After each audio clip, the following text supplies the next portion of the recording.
Hello കൂട്ടുകാരെ, ഞാനിന്ന് 3 ഐറ്റംസാണ് കാണിക്കാൻ പോകുന്നത്. കടായി കപ്പയും മുളകിട്ട മീൻകറിയും ഫിഷ് ഫ്രൈയും. നമുക്ക് ആദ്യം മീൻകറി എങ്ങനെ ഉണ്ടാക്കുന്നതെന്ന് നോക്കാം. ചട്ടി അടുപ്പത്ത് വെച്ചു, കുറച്ച് വെളിച്ചെണ്ണ ഒഴിച്ചു കൊടുക്കണം.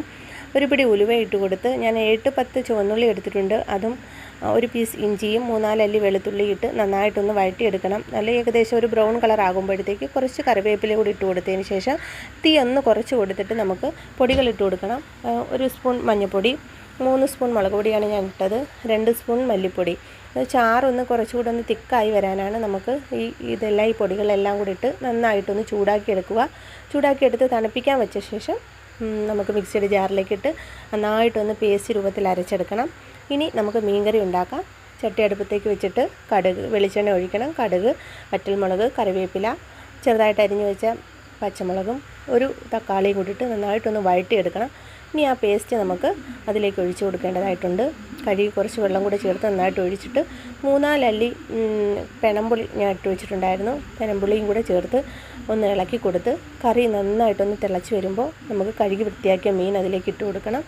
കറി നല്ലപോലെ തിളയ്ക്കുന്ന ആ സമയത്ത് നമുക്ക് ഫിഷ് ഫ്രൈക്ക് വേണ്ട സാധനങ്ങൾ നോക്കാം. ഞാനൊരു 3 ഫിഷാണ് എടുത്തത്. അതിൽ ഞാൻ കുറച്ച് ലെമൺ ജ്യൂസ് ഒഴിച്ചു കൊടുത്തു. മഞ്ഞൾപ്പൊടി, മുളക് പൊടിയും കുറച്ചിട്ട് കൊടുത്തു. ഇനി അതിലേക്ക് ചേർക്കുന്ന ചേരുവകൾ എന്ന് പറഞ്ഞാൽ ചുവന്നുള്ളി, വെളുത്തുള്ളി, പച്ചമുളക്, ഒരു പീസ് ഇഞ്ചി, കുറച്ച് കുരുമുളക് എല്ലാം കൂടി ചേർത്ത് നന്നായിട്ട് ഒന്ന് ഗ്രേവിയാക്കി നന്നായിട്ടൊന്ന് അരച്ച് കൊടുത്ത് ഇതിൻ്റെ മുകളിലൊന്ന് നല്ലപോലെ പിടിച്ച് വെച്ച് ഒരു അരമണിക്കൂർ റെസ്റ്റ് ചെയ്യാൻ വെച്ചതിന് ശേഷം ഞാൻ ചട്ടിയിലേക്കിട്ട് ഒന്ന് ഫ്രൈ ചെയ്തെടുത്തു. നല്ല മണമായിരുന്നു, ഇപ്പം നല്ല ഇതായിരുന്നു. പിന്നെ ഞാൻ ചീനി ബോയിൽ ചെയ്ത് വെച്ചിട്ടുണ്ടായിരുന്നു. ബോയിൽ ചെയ്ത ചീനിയിൽ വേണ്ട അരപ്പുകളാണ് കാണിക്കാൻ പോകുന്നത്. കുറച്ച് ചുമന്നുള്ളി, ഇതിൽ പ്രത്യേകിച്ച് ഞാൻ എടുത്തിരിക്കുന്നത് ചുമന്നുള്ളി, ജീരകം, കുറച്ച് 2-3 അല്ലി വെളുത്തുള്ളി, പച്ചമുളകും ചേർത്ത് നന്നായിട്ടൊന്ന് ചതച്ചരച്ച് വെച്ചു.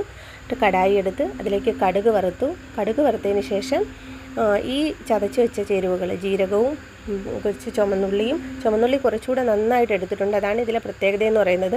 കുറച്ച് 2-3 വെളുത്തുള്ളിയും എല്ലാം കൂടെ ചേർത്ത് നന്നായിട്ടൊന്ന് അരച്ചെടുത്തത്, മഞ്ഞൾപ്പൊടിയും കൂടി ഇട്ട് ഉപ്പും ചേർത്ത് ഇത് നന്നായിട്ടൊന്ന് ഇളക്കിയെടുക്കേണ്ടതായിട്ടുണ്ട്.